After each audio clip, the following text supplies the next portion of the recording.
जाने अनजाने पितृपक्ष में हमसे कई तरह की गलतियां हो जाती हैं। तो चलिए फिर आज इसी बारे में बात कर लेते हैं कि पितृपक्ष में भूलकर भी ना करें ये काम, वरना रातों रात घर में कंगाली छा जाएगी।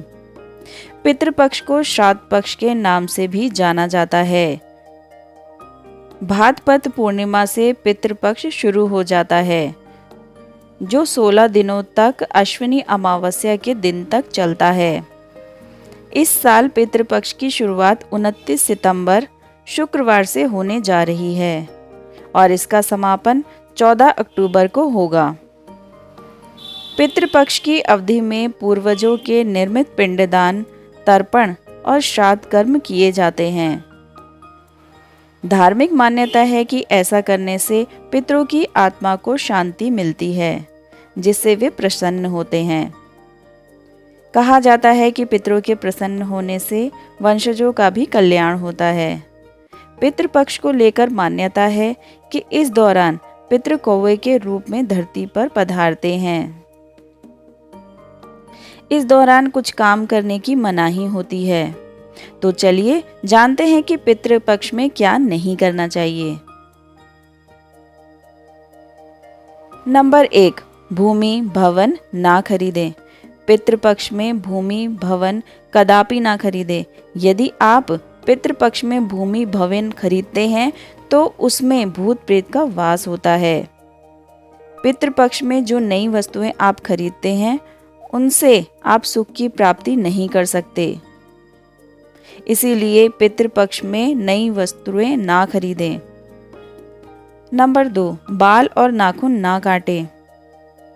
पितृपक्ष में श्राद्ध कर्म करने वाले व्यक्ति को पूरे 15 दिनों तक बाल और नाखून नहीं कटवाने चाहिए। साथ ही इस दौरान ब्रह्मचर्य का भी पालन करना चाहिए। नंबर 3, नया वस्त्र ना लें। पितृपक्ष के दौरान नए वस्त्र कदापि ना खरीदें, क्योंकि इस दौरान पितरों को नया वस्त्र दान किया जाता है, जिससे पितृ प्रसन्न हो जाते हैं। अगर आप पितृपक्ष में नया वस्त्र करते हैं तो इसका अशुभ प्रभाव पड़ता है और पितृ नाराज हो जाते हैं। नंबर 4, पितृपक्ष के दौरान लोहे का सामान नहीं खरीदना चाहिए। इससे घर में सकारात्मक ऊर्जा की कमी आएगी और नकारात्मक ऊर्जा बढ़ेगी। नंबर 5, प्याज लहसुन ना खाएं। पितृपक्ष के दौरान पिंडदान, तर्पण या श्राद्ध कर्म करते हैं। इसके अलावा अगर संभव हो सके तो इस दौरान लहसुन और प्याज का सेवन ना ही करना चाहिए। नंबर 6, मांस ना खाएं। पितृपक्ष के दौरान मांसाहारी भोजन भूलकर भी नहीं करना चाहिए।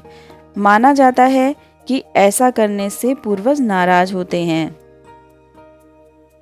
नंबर 7, कई चीजें शाकाहारी ऐसी हैं जिनसे पितृपक्ष के दौरान खाने की मनाही होती है। माना जाता है कि पितृपक्ष के दौरान खीरा, जीरा और सरसों के साग का सेवन नहीं करना चाहिए। नंबर 8, पशु पक्षियों की सेवा करें। मान्यता है कि इस दौरान पशु पक्षियों को सताना नहीं चाहिए, क्योंकि ऐसा करने से पूर्वज नाराज हो जाते हैं। ऐसे में पितृपक्ष के दौरान पशु पक्षियों की सेवा करनी चाहिए। नंबर 9, कोई मांगलिक कार्य का आयोजन ना करें। पितृपक्ष पूर्वजों के लिए समर्पित होता है, इसीलिए इस दौरान किसी भी तरह का मांगलिक कार्य नहीं करना चाहिए।